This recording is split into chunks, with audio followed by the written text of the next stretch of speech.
Hello everyone, कैसे आप सब लोग। आई होप आप अच्छे होंगे। वेलकम टू अपनी कक्षा। अब तक हमने हेलो एल्केन और हेलो एरीन्स के चैप्टर का लेक्चर 1, लेक्चर 2 और लेक्चर 3.1 कर लिया है।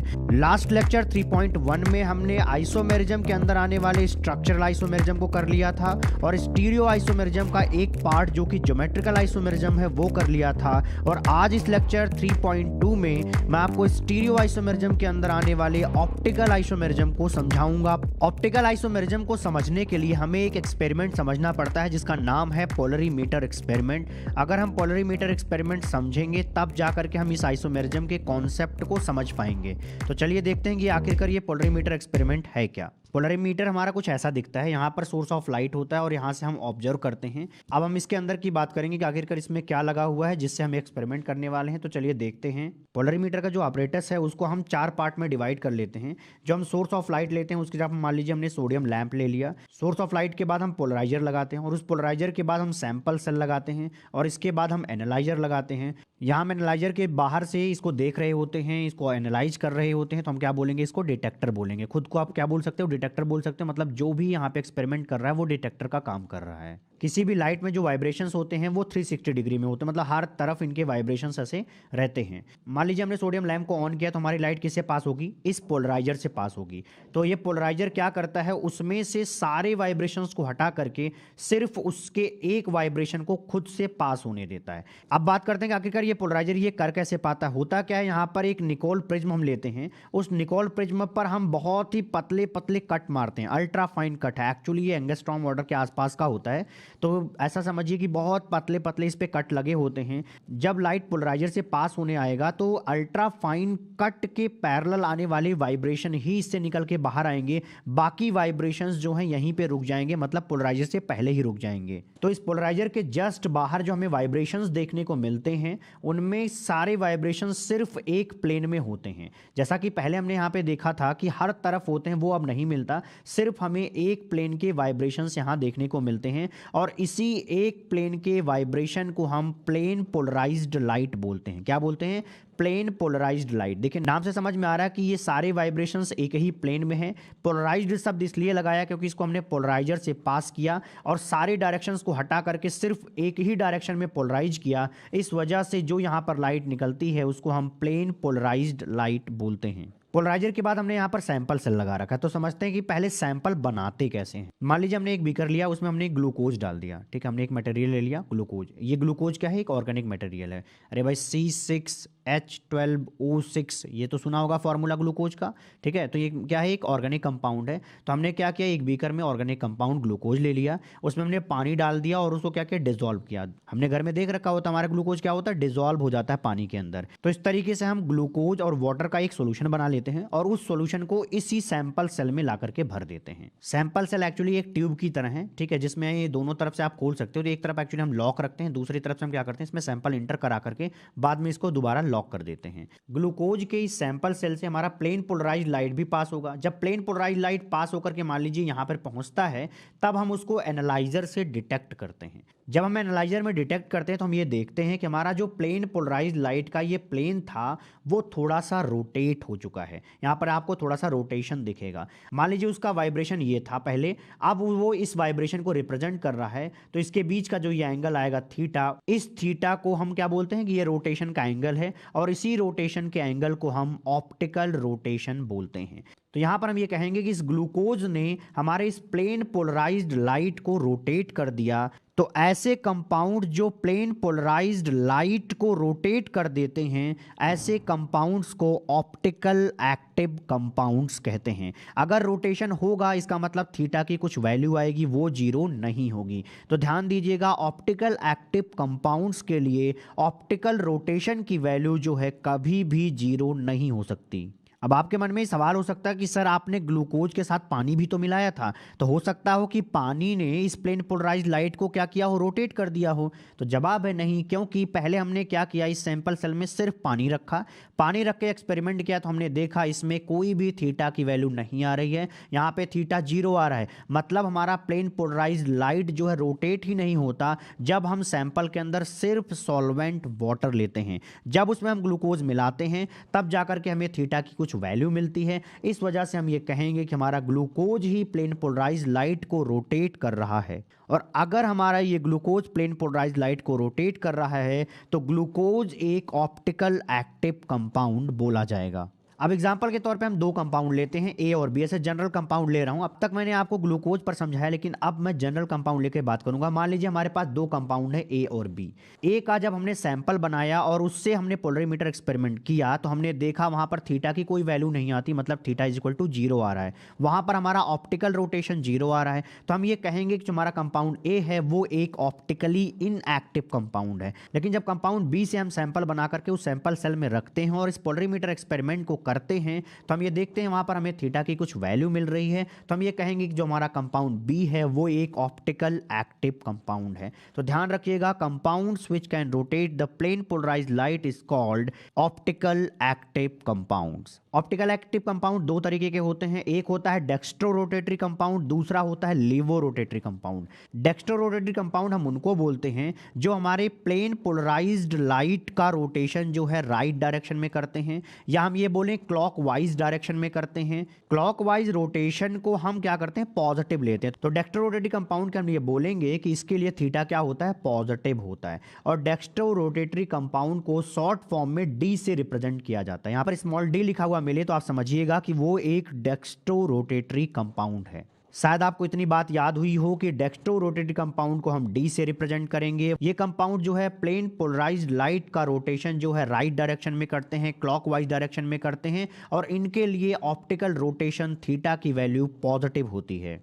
ऑप्टिकल एक्टिव कंपाउंड का जो दूसरा पार्ट है उसको बोलते हैं लिवो रोटेटरी कंपाउंड। इसको हम एल से रिप्रेजेंट करते हैं। इस समय रोटेशन जो है लेफ्ट डायरेक्शन में होता है या एंटी क्लॉकवाइज डायरेक्शन में होता है। इस वजह से थीटा को हम नेगेटिव साइन से रिप्रेजेंट करते हैं। लिवो रोटेटरी से आपका याद रखना आसान होता है। लिवो रोटेटरी में क्या होता है, एल लिखा होता है। एल मतलब आप ऐसे याद रखना कि लेफ्ट, ठीक है। एल से आपको लेफ्ट याद रहेगा। लेफ्ट से आप समझ जाओगे कि यहाँ पे रोटेशन जो है लेफ्ट डायरेक्शन में होगा, मतलब कि एंटी क्लॉकवाइज डायरेक्शन में होगा। और एंटी क्लॉकवाइज डायरेक्शन के लिए जो ऑप्टिकल रोटेशन होगा वो नेगेटिव होगा। अब हम बात करते हैं ऑप्टिकल आइसोमर्स की, और इसको मैं एग्जांपल लेकर समझाता हूं। मान लीजिए हमारे पास एक कंपाउंड है X, दूसरा कंपाउंड है Y। अगर इन दोनों का मॉलिक्यूलर फॉर्मूला सेम हो तो हम इसको क्या बोलेंगे, आइसोमर्स बोलेंगे। अगर मान लीजिए X कंपाउंड एक डेक्स्ट्रो रोटेटरी कंपाउंड है, जो Y कंपाउंड है वो एक लिवो रोटेटरी कंपाउंड है, तो हम ये कहेंगे कि X और Y एक दूसरे के ऑप्टिकल आइसोमर्स हैं। तो ध्यान रखिएगा कि डेक्स्ट्रो रोटेटरी कंपाउंड और लिवो रोटेटरी कंपाउंड एक दूसरे के ऑप्टिकल आइसोमर्स होते हैं। बस कंडीशन ये है कि वहां पर मॉलिक्यूलर फॉर्मूला क्या होना चाहिए, सेम होना चाहिए। जो भी हमने कंपाउंड X देखा, अगर इस कंपाउंड का ऑप्टिकल रोटेशन मान लो कि +A है तो इस Y का ऑप्टिकल रोटेशन कितना आएगा, ध्यान रखना तब इसका -A आएगा, क्योंकि X जो है अगर D है तो दूसरा Y क्या है, L है। और D एंड L मतलब डेक्स्ट्रो रोटेटरी और लिवो रोटेटरी कंपाउंड्स के अंदर जो थीटा की वैल्यू होती है वो सेम होती है, बस एक प्लस होता है और दूसरा क्या होता है, माइनस होता है। तो इसका मतलब ये हुआ कि X का अगर मान लो कि +A है तो Y का कितना आएगा, -A आएगा। हमें एक नया टर्म पढ़ना है जो कि है कायरल कार्बन। कायरल कार्बन का मतलब होता है एक ऐसा sp3 हाइब्रिडाइज्ड कार्बन जहां पर 4 डिफरेंट एटम्स या ग्रुप्स लगे हों, उस कार्बन को हम कायरल कार्बन बोलते हैं। तो यहाँ पे इसकी डेफिनेशन होगी कि sp3 hybridised carbon attached to the 4 different atoms और groups is known as chiral carbon. Example के तौर पे यहाँ पे एक कार्बन ले लीजिए, उस कार्बन पर मान लीजिए हमने हाइड्रोजन लगा दिया, ड्यूटेरियम लगा दिया, क्लोरीन लगा दिया और ब्रोमीन लगा दिया। तो इस कार्बन पे 4 अलग अलग चीजें लगी हैं, जैसे यहाँ पे हाइड्रोजन है, ड्यूटेरियम है, क्लोरीन है, ब्रोमीन है, चारों चीजें अलग हैं। इस वजह से हम इस कार्बन को कायरल कार्बन बोलते हैं। अब हमारे पास जो ये कंपाउंड, अगर इस कंपाउंड का सैंपल बना करके हम पोलरीमीटर एक्सपेरिमेंट करते हैं तो हम ये देखते हैं कि वहां पर थीटा की वैल्यू जो है 0 नहीं आ रही है, मतलब वहां पर थोड़ा रोटेशन हो रखा है। अगर वहां पर ऑप्टिकल रोटेशन हो रखा है तो हम ये कहेंगे कि हमारा जो ये कंपाउंड है ये कंपाउंड ऑप्टिकल एक्टिव कंपाउंड है। तो ध्यान रखना कि किसी भी ऑर्गेनिक मॉलिक्यूल में अगर एक कायरल कार्बन प्रेजेंट है तो उस ऑर्गेनिक मॉलिक्यूल को हम ऑप्टिकल एक्टिव कंपाउंड्स बोल सकते हैं। लेकिन विशेष ध्यान ये रखना है कि यहां पर मैं एक कायरल कार्बन की बात कर रहा हूं। अगर किसी मॉलिक्यूल को दे करके ये पूछा जाए कि ये क्या ऑप्टिकल एक्टिव है या नहीं है, तो उस समय आपको चेक करना है क्या यहां पर एक कायरल कार्बन प्रेजेंट है या नहीं है।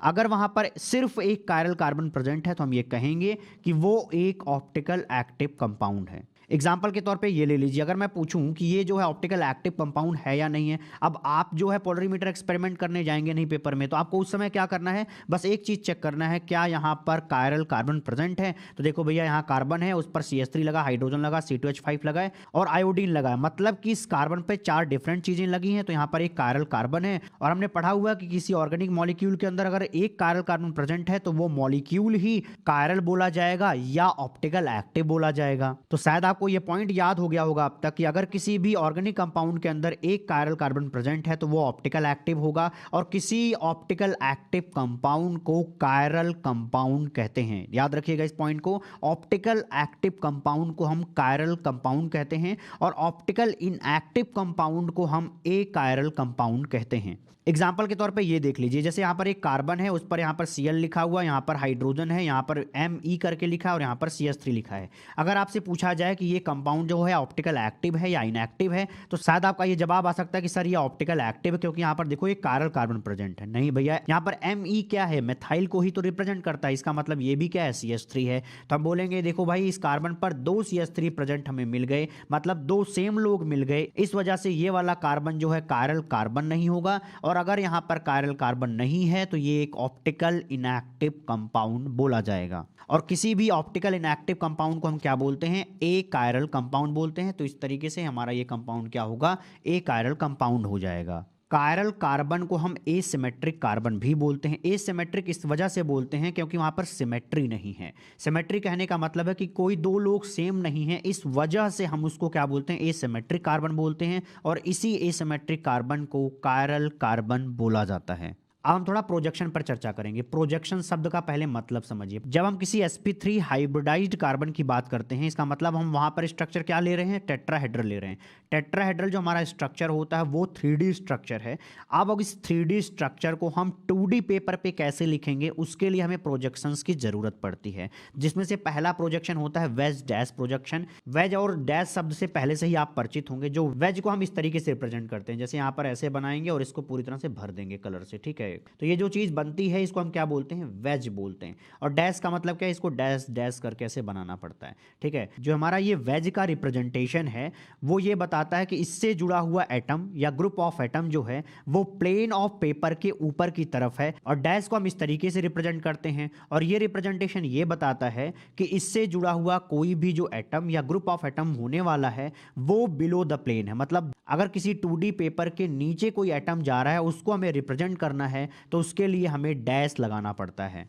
अगर समझ में नहीं आया कोई चिंता की बात नहीं, हम इसको एग्जांपल से समझ लेंगे। जैसे मान लीजिए हमारे पास एक कार्बन है, उस पर एक हाइड्रोजन है, एक ड्यूटेरियम है, एक CH3 है और यहाँ पर एक इथाइल लगा हुआ है। अगर हम ये बोलें कि इस कार्बन पर जो ये CH3 लगा है, ये CH3 जो है पेपर के पीछे की साइड है, मतलब बिलो द प्लेन है, तब हम इस CH3 को किससे कनेक्ट कर देंगे, डैश लाइन से कनेक्ट कर देंगे इस कार्बन के थ्रू। अगर हम ये माने कि हमें जो यहाँ पर इथाइल दिया गया है, ये इथाइल जो है एबव द प्लेन है, एबव द प्लेन को हम रिप्रेजेंट करते हैं वेज लाइन से। तो इस कार्बन से हम आगे ये वेज वाली लाइन बनाएंगे और इसके आगे हम ET लिख देंगे। अगर ये वाला रिप्रेजेंटेशन आपको दिया जाए और आपसे पूछा जाए कि हमारा जो ये CH3 है ये पेपर के ऊपर साइड है या पेपर के पीछे साइड है या पेपर पर लिखा हुआ है, तो शायद आपका जवाब होगा कि ये पेपर के बिलो साइड में है क्योंकि ये डैश से जुड़ा हुआ है। अगर मैं ये पूछूं हमारा जो इथाइल ग्रुप है क्या ये प्लेन पर है, क्या ये प्लेन के पीछे है, क्या ये प्लेन से ऊपर है, तो शायद अब आपका जवाब आएगा कि ये जो है वेज से जुड़ा हुआ है। इसका मतलब कि हमारा इथाइल जो है पेपर के ऊपर के साइड है। और जो हमारा यहाँ पर हाइड्रोजन और ड्यूटेरियम दिख रहा है, ये दोनों लाइन बनाई गई हैं, सिंपल लाइन बनाई गई हैं। इस वजह से हम ये कहेंगे कि हमारा हाइड्रोजन और ड्यूटेरियम जो है इसी प्लेन के पेपर पर प्रेजेंट हैं। तो यहाँ पर ध्यान बस ये रखना कि वेज डैश प्रोजेक्शन के अंदर हम एक को वेज से रिप्रेजेंट करते हैं, एक को डैश से रिप्रेजेंट करते हैं, लेकिन 2 लाइनें जो हैं उसी प्लेन पर रहती हैं जिस प्लेन पर हम सारी चीज़ें लिखने वाले हैं। अब हम बात करेंगे फिशर प्रोजेक्शन की। फिशर प्रोजेक्शन बहुत ही आसान है। जैसे मान लीजिए यहाँ पे एक कार्बन दिया है, ठीक है। इस कार्बन के किनारे किनारे यहाँ पर 4 लोग लगाए गए। अब इस 3D स्ट्रक्चर को अगर हमें फिशर प्रोजेक्शन में ले जाना है, मतलब 2D पेपर पे ले जाना है, तो हम क्या करेंगे, सिंपल सा एक प्लस साइन बनाएंगे। यहाँ प्लस में जो ये पॉइंट दिख रहा है, ये पॉइंट जो है इस कार्बन को रिप्रेजेंट करेगा और यहाँ पर जिस सीक्वेंस में हमने हाइड्रोजन, मिथाइल, इथाइल लिख रखा है उसी सीक्वेंस में हम सारी चीजें ला करके यहाँ पे लिख देंगे। अब देखो पहले यहाँ पर डी था तो हमने यहाँ ऊपर की तरफ डी लिखा, फिर यहाँ पर मिथाइल है तो डी के बाद क्या आ गया मिथाइल, मिथाइल के बाद क्या आ रहा है इथाइल, और इथाइल के बाद क्या आ रहा है हाइड्रोजन,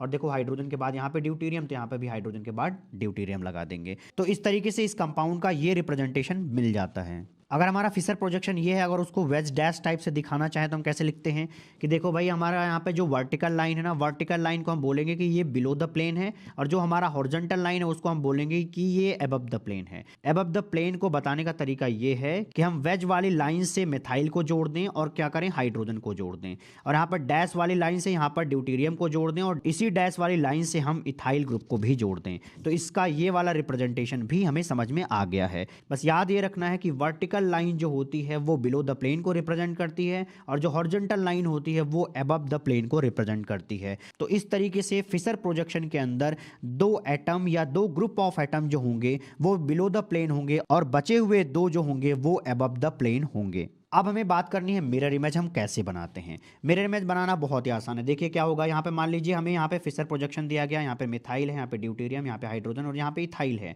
सामने एक मिरर लगा दिया जाए तो ये मिरर में कैसा दिखेगा। अब भाई मिरर में जब तुम देखने जाओगे तो जो चीज़ मिरर के सबसे करीब होगी वो मिरर के अंदर भी सबसे करीब दिखेगी। यहाँ पर देखिए इस वर्टिकल लाइन पे कोई फर्क नहीं आएगा, यहाँ पर ड्यूटेरियम रहेगा तो यहाँ पर वर्टिकल लाइन सेम ला करके लिख दो, यहाँ पे भी ड्यूटेरियम, यहाँ पे भी ड्यूटेरियम, यहाँ हाइड्रोजन है तो यहाँ पर भी हाइड्रोजन ही रहेगा। मिरर इमेज बनाते वक्त बस एक चीज़ आपको ध्यान रखनी है कि जो चीज़ मिरर के करीब है उसको आपको मिरर के करीब ही बनाना है। जैसे यहाँ पे इतनी डिस्टेंस है तो यहाँ पे भी इतनी डिस्टेंस होनी चाहिए।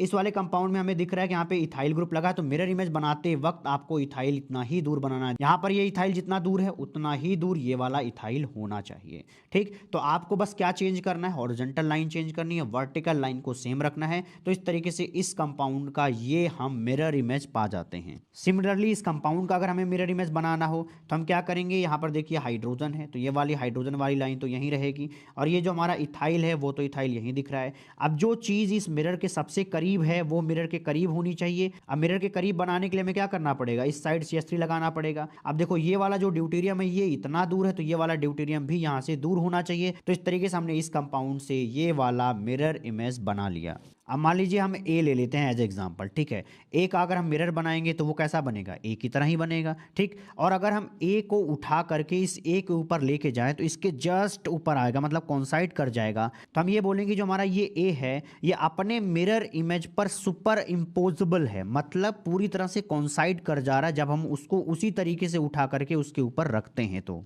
अब मान लीजिए हमारे पास ये बी लिखा हुआ है, और बी का जब हम मिरर इमेज बनाएंगे तो हमें ये वर्टिकल लाइन तो सेम बनानी पड़ेगी, और जो बी का ये वाला ऐसा पॉइंट है वो अब की बार ऐसा दिख रहा होगा मिरर के अंदर। अब हम अगर इस बी को उठा करके इस बी के ऊपर ला करके रखें तो कॉन्साइड नहीं होगा, क्योंकि ये वाला पोर्शन इधर है तो ये वाला इस साइड दिखने लग जाएगा। तो हम ये कहेंगे कि ये हमारा बी जो है अपने मिरर इमेज पर सुपर इम्पोज नहीं होता। इसका मतलब बी जो है नॉन सुपर इम्पोजेबल है अपने मिरर इमेज पे, लेकिन ए जो है सुपर इम्पोजेबल है अपने मिरर इमेज पे। अब इसको ऑर्गेनिक मॉलिक्यूल में लगा करके आपको समझाता हूं। जैसे मान लीजिए यहाँ पर एक कार्बन है, इस कार्बन में इधर भी मिथाइल है, इधर भी मिथाइल है, एक ड्यूटेरियम ऊपर है, हाइड्रोजन नीचे है। जब आप इसका मिरर इमेज बनाने जाओगे तो कुछ ऐसा मिरर इमेज मिलेगा। यहाँ पर वर्टिकल लाइन तो सेम मिलेगी, और हॉरिजॉन्टल लाइन को अगर हम घुमाएं भी तब भी वही वाला मॉलिक्यूल हमें मिल जाएगा। अब इस मॉलिक्यूल को उठा करके अगर हम इस मॉलिक्यूल पर रखें तो ऑब्वियसली कॉन्साइड कर जाएगा। अगर कॉन्साइड कर जा रहा है तो हम ये बोलेंगे कि ये दोनों एक दूसरे पर सुपर इम्पोजेबल हैं। नेक्स्ट एग्जांपल लेते हैं। यहाँ पर कार्बन पर एक मिथाइल लगा हुआ है, यहाँ पे एक इथाइल, एक ड्यूटेरियम, एक हाइड्रोजन। इसका जब हम मिरर इमेज बनाएंगे तो मिथाइल यहाँ पर मिलेगा और इथाइल यहाँ पर मिल रहा होगा, और हमारा वर्टिकल लाइन सेम होगा। और अगर आप इस कंपाउंड को उठा करके इसके ऊपर रखने जाएं तो ड्यूटेरियम के ऊपर तो ड्यूटेरियम मिल जाएगा, हाइड्रोजन के ऊपर हाइड्रोजन मिल जाएगा, लेकिन मिथाइल जो है वो इथाइल के ऊपर आ रहा होगा, मतलब वो कॉन्साइड नहीं कर रहा है, उसके ऊपर जस्ट नहीं आ रहा है, सुपर इम्पोज नहीं हो रहा है। इस वजह से हम बोलेंगे कि ये कंपाउंड अपने मिरर इमेज पर सुपर इम्पोज नहीं होती। इसका मतलब ये कंपाउंड अपने मिरर इमेज पर नॉन सुपर इम्पोजेबल है। अगला नया टर्म है इनैंसियोमर। इनैंसियोमर हम किसको कहते हैं, पहले एक बार डेफिनेशन सुनिएगा, फिर मैं आपको आराम से समझाऊंगा और याद नहीं करना पड़ेगा इस चीज को। Stereoisomers which are non superimposable mirror images of each other और कॉल्ड इनैंसियोमर्स। एक्चुअली इनैंसियोमर क्या है, एक रिश्ता है, एक रिलेशन है। मान लीजिए हमारे पास एक कंपाउंड फर्स्ट है और एक दूसरा कंपाउंड सेकंड है। इन दोनों के बीच का जो रिश्ता है वो रिश्ता क्या कहलाता है, इनैंसियोमर कहलाता है। अब इसके डेफिनेशन को थोड़ा ध्यान से देखिए, क्या लिखा है, stereoisomers which are non superimposable mirror images. मतलब कहने का ये है कि मान लीजिए दो कंपाउंड हैं, compound first and compound second. Compound first जो है वो कंपाउंड सेकंड का क्या है, मिरर इमेज है। लेकिन वो कैसा मिरर इमेज है, non superimposable mirror image है। मतलब अगर कंपाउंड वन को उठा करके कंपाउंड टू पर रखा जाए तो कोइंसाइड नहीं करेंगे उनके एटम्स। और कंपाउंड वन और कंपाउंड टू क्या होना चाहिए, स्टीरियो आइसोमर्स होना चाहिए। इसका मतलब कि दो स्टीरियो आइसोमर्स जिनके मिरर इमेज एक दूसरे पर सुपर इम्पोज नहीं करते, उसको हम इनैंसियोमर बोलते हैं। अब शायद सिंपल हो गया होगा, एग्जांपल ले लेते हैं। मान लीजिए हमारा ये फर्स्ट कंपाउंड दिया गया है। इस कंपाउंड का अगर हम मिरर इमेज बनाएं तो हम कैसा बनाएंगे, वर्टिकल लाइन सेम रखेंगे, हॉरिजॉन्टल लाइन को उल्टा कर देंगे। तो मिथाइल यहाँ रहेगा तो यहाँ पर मिथाइल यहाँ दिखेगा, ईटी यहाँ है तो ईटी यहाँ पर दिखेगा। अब ये कंपाउंड फर्स्ट और ये कंपाउंड सेकंड, इन दोनों के बीच का रिलेशन क्या है, मिरर इमेज का रिलेशन है। मतलब एक दूसरे के ये क्या है, मिरर इमेज है। क्या ये सुपर इम्पोजेबल हैं, वो देख लेते हैं भाई। कंपाउंड वन को उठा करके जब हम कंपाउंड टू पर रखेंगे तो मिथाइल के नीचे क्या आ रहा होगा, इथाइल आ रहा होगा। इसका मतलब ये सुपर इम्पोज नहीं करेंगे। तो यहाँ पे कंडीशन मिल रही है भैया, क्या है, नॉन सुपर इम्पोजेबल हैं। यहाँ पे दो ही चीज देखनी थी, एक तो मिरर इमेज देखना था, दूसरा नॉन सुपर इम्पोजेबल देखना था। दोनों यहाँ पर प्रेजेंट है तो हम ये कहेंगे कि फर्स्ट कंपाउंड सेकंड कंपाउंड का रिश्ते में क्या बोला जाएगा, इनैंसियोमर बोला जाएगा। तो यहाँ का रिश्ता क्या कहलाता है, इनैंसियोमर कहलाता है। और मिरर इमेज वाला खेल हमने डेक्स्ट्रो रोटेटरी और लेवो रोटेटरी में भी देखा था। अगर मैं ये बोलूं कि हमारा ये जो कंपाउंड फर्स्ट है ये डेक्स्ट्रो रोटेटरी है, तो निश्चित रूप से जो हमारा सेकंड कंपाउंड होगा वो लेवो रोटेटरी होगा।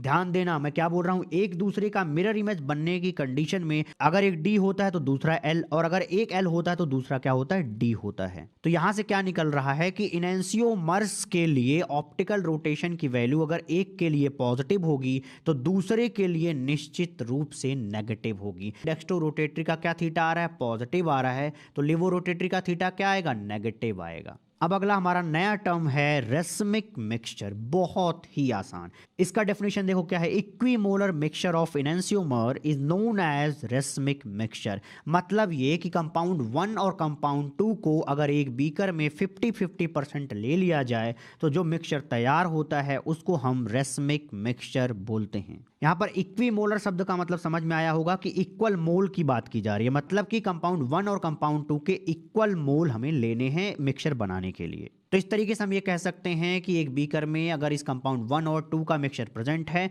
तो इस मिक्सचर को हम रेसमिक मिक्सचर बोलेंगे अगर उनके प्रोपोर्शंस 50-50% हैं। इसी को हम क्या बोल सकते हैं कि mixture of dextro rotatory and mixture of levo rotatory अगर 50-50% ले लिया जाए तो हम उसको क्या बोलेंगे, रेसमिक मिक्सचर बोलेंगे। अगर किसी रिएक्शन के अंदर एक ऐसा प्रोसेस हो रहा है जिसके अंदर रेसमिक मिक्सचर बन रहा है तो उस प्रोसेस को रेसमाइजेशन बोलते हैं। तो कहा जाएगा the process of making racemic mixture is known as racemization. अगला टर्म है डायस्टीरियोमर। डायस्टीरियोमर भी दो लोगों के बीच का रिलेशन है, दो लोगों के बीच का रिश्ता है। क्या रिश्ता है वही हमें समझना है। तो डायस्टीरियोमर को बोला जाएगा stereoisomers which are not mirror image of each other और कॉल्ड डायस्टीरियोमर्स। अब मान लीजिए हमारे पास ये कंपाउंड है, इस कंपाउंड में हमें वर्टिकल लाइन के एक तरफ दो मिथाइल दिख रहे हैं और एक तरफ दो इथाइल दिख रहे हैं। हमारे पास ये एक मॉलिक्यूल और एक दूसरा मॉलिक्यूल दिया गया है जिसमें वर्टिकल लाइन पे इस साइड मिथाइल है, इस साइड इथाइल है, इस साइड इथाइल है और इस साइड मिथाइल है। तो इन दोनों के बीच का हमें रिलेशन बताना है। तो पहला रिलेशन अभी तक हमने क्या पढ़ा है, इनैंसियोमर। चलो चेक करके देखते हैं क्या ये इनैंसियोमर हैं। तो भैया ये वर्टिकल लाइन तो सीधा हमें यहाँ पे मिल रहा है, हाँ ठीक है, वर्टिकल लाइन मैच कर रही है। ये ऊपर वाला जो हॉरिजॉन्टल लाइन है यहाँ पर मिथाइल इस साइड है और यहाँ पर इथाइल इस साइड है। तो यहाँ पर इनैंसियोमर बनाते वक्त हमें मिरर इमेज बनाना है तो इस लाइन को हमें क्या करना पड़ेगा, घुमाना पड़ेगा। तो ये देखो ये वाला मिथाइल यहीं बगल में था तो ये वाला मिथाइल भी इस मिरर के बगल में आएगा। ये वाला इथाइल देखो इतना दूर है तो ये वाला इथाइल भी यहाँ से इतना दूर होगा। तो चलो ये ऊपर वाला पोर्शन तो लग रहा है कि मिरर इमेज है। अब नीचे वाले हॉरिजॉन्टल लाइन में देखते हैं, इस वर्टिकल लाइन के राइट साइड में जो मिथाइल है वो यहाँ पर भी दिख रहा है, इस साइड भी यहीं पर मिथाइल है। इसका मतलब ये वाला हॉरिजॉन्टल लाइन जो है फ्लिप नहीं हुआ, इस साइड नहीं आया। तो हम ये कहेंगे कि इसका मतलब ये वाला कंपाउंड इस वाले कंपाउंड का मिरर इमेज नहीं है, क्योंकि अगर मिरर इमेज होता तो ये वाला मिथाइल हमें कहाँ मिलता, इस साइड मिल रहा होता। तो अगर ये दोनों एक दूसरे के मिरर इमेज नहीं है तो इनैंसियोमर होने का कोई चांस ही नहीं है। और अगर मिरर इमेज नहीं है तो अभी हमने पढ़ा था उसको हम क्या बोलते हैं, डायस्टीरियोमर बोलते हैं। तो यहाँ से हम ये बोलेंगे इस कंपाउंड और इस कंपाउंड का रिश्ता क्या कहलाता है, डायस्टीरियोमर का रिश्ता कहलाता है। अब आपसे अगला क्वेश्चन ये किया जाए कि identify chiral and A chiral molecule. आपको ये बताना है कि कौन सा मॉलिक्यूल कायरल है और कौन सा ए कायरल मॉलिक्यूल है। अब कहने का क्या सेंस है भैया, यहाँ पर आपको दो कंपाउंड दिए गए हैं, इन दोनों कंपाउंड्स के बारे में आपको कमेंट करना है कि कौन सा ऑप्टिकल एक्टिव है और कौन सा ऑप्टिकली इनएक्टिव है। यहाँ पर मैं ऑप्टिकली एक्टिव क्यों कह रहा हूँ, क्योंकि कायरल मॉलिक्यूल का मतलब ही होता है ऑप्टिकल एक्टिव कंपाउंड और ए कायरल का मतलब ही होता है ऑप्टिकल इनएक्टिव कंपाउंड। इस फर्स्ट वाले मॉलिक्यूल पे आते हैं। इस कार्बन पे देखो एक हाइड्रोजन है, एक OH है, एक Br है, एक CH3 है। मतलब यहाँ पर एक कायरल कार्बन प्रेजेंट है क्योंकि इस कार्बन पे 4 अलग लोग लगे हुए हैं। अगर यहाँ पर एक कायरल कार्बन प्रेजेंट है तो निश्चित रूप से ये ऑप्टिकल एक्टिव कंपाउंड होगा। और अगर ये ऑप्टिकल एक्टिव कंपाउंड है तो हम बोलेंगे कि हाँ निश्चित रूप से ये एक कायरल मॉलिक्यूल है। नेक्स्ट देख लेते हैं भैया, यहाँ पर एक कार्बन है, यहाँ पर एक हाइड्रोजन, यहाँ पर CH3, लेकिन हमें उसी कार्बन पर 2 ब्रोमीन मिल रहे हैं। मतलब ये कि इस मॉलिक्यूल के अंदर कायरल कार्बन प्रेजेंट नहीं है। अगर कायरल कार्बन प्रेजेंट नहीं तो वो ऑप्टिकली इनएक्टिव है और ऑप्टिकल इनएक्टिव कंपाउंड को ए कायरल मॉलिक्यूल बोलते हैं। आगे हमें 3 नए टर्म से रूबरू होना है, जिसमें से पहला है रिटेंशन, दूसरा है इन्वर्जन और तीसरा है रेस्माइजेशन। रेस्माइजेशन को अच्छा खासा हमने समझ लिया है, बस हमें फोकस मेनली कहाँ रखना है, रिटेंशन और इन्वर्जन पे। तो चलिए वो देख लेते हैं। यहाँ पर हम एक एग्जाम्पल बनाएंगे जिसमें हम एक कार्बन लेंगे, उस कार्बन पर हम एक C2H5 लगा देते हैं, यहाँ पर हम एक X लगा देते हैं और उसके डैश वाले बॉन्ड पर हम हाइड्रोजन लगाते हैं और वेज वाले पर हम CH3 लगा देते हैं। ये कंपाउंड अगर हमारा रिएक्टेंट है और ये रिएक्टेंट अगर रिएजेंट के साथ रिएक्शन करता है तो मान लीजिए कि हमारा प्रोडक्ट ये मिल जाता है, तो हम ये कहेंगे कि रिएक्टेंट से प्रोडक्ट आने में स्टीरियो केमिस्ट्री में कोई डिफरेंस नहीं आया, स्टीरियो केमिस्ट्री सेम थी। कहने का मतलब ये है कि जहाँ से X निकला वहीं पर Y आकर के लग गया, तो हम इसको बोलते हैं कि यहाँ पर स्टीरियो केमिस्ट्री का रिटेंशन है। जैसा वो पहले दिख रहा था वैसा अभी भी दिख रहा है, इस वजह से हम ये कहेंगे कि यहाँ पर रिटेंशन का प्रोसेस हो रहा है। रिटेंशन के लिए लिखा जाएगा कि if A is the only product in the reaction then this process is called retention. अब नेक्स्ट चर्चा कर लेते हैं। यहाँ पर मान लीजिए रिएक्टेंट ये है और Y रिएजेंट के साथ अगर हम रिएक्शन करवाएं और इस तरीके से हमारा प्रोडक्ट अगर ये मिलता है, मतलब कि हमारा प्रोडक्ट B मिलता है, तो यहाँ पर कहा जाएगा कि रिएक्टेंट की स्टीरियो केमिस्ट्री अब बदल चुकी है जब वो प्रोडक्ट में कन्वर्ट हो रहा है, क्योंकि जिस साइड X लगा था उसके अपोजिट साइड से अब हमें Y मिलता हुआ दिख रहा है। और उल्टा होने का मतलब क्या होता है, इन्वर्ट होना होता है। तो यहाँ पे बोला जाएगा कि यहाँ पर इन्वर्जन का प्रोसेस हो रहा है। अगर किसी रिएक्शन के अंदर B जो है ओनली प्रोडक्ट है, कोई और प्रोडक्ट नहीं मिल रहा, सिर्फ एक प्रोडक्ट B मिल रहा है, तो इस प्रोसेस को हम इन्वर्जन बोलते हैं। अगर आप थोड़ा ध्यान दो तो ये प्रोडक्ट A और प्रोडक्ट B जो है एक दूसरे के आपको मिरर इमेज दिखाई देंगे। अगर A और B यहाँ पर एक दूसरे के मिरर इमेज हैं तो हम ये कह सकते हैं कि इसमें से एक डेक्स्ट्रो रोटेटरी होगा तो दूसरा वाला लिवो रोटेटरी होगा। और अगर किसी भी रिएक्शन के अंदर डेक्स्ट्रो रोटेटरी 50% मिल जाए और लिवो रोटेटरी 50% मिल जाए तो उस रिएक्शन को हम रेस्माइजेशन रिएक्शन बोलेंगे। तो रेस्माइजेशन के लिए बोला जाएगा कि if A and B both are 50% then this reaction is known as racemisation. और इस मिक्सचर को हम क्या बोलेंगे, रेस्मिक मिक्सचर बोलेंगे, जहां पर A का 50% होगा और B का 50% कंसंट्रेशन होगा। इसका मतलब वहां पर 50% D प्रेजेंट होगा तो 50% L प्रेजेंट होगा। अगर हम ये मान लें कि हमारा जो डेक्स्ट्रो रोटेटरी है उसके लिए ऑप्टिकल रोटेशन थीटा की वैल्यू जो है +x है और L के लिए मतलब लिवो रोटेटरी के लिए जो थीटा की वैल्यू है वो कितना आएगा आपके लिए, -x आएगा।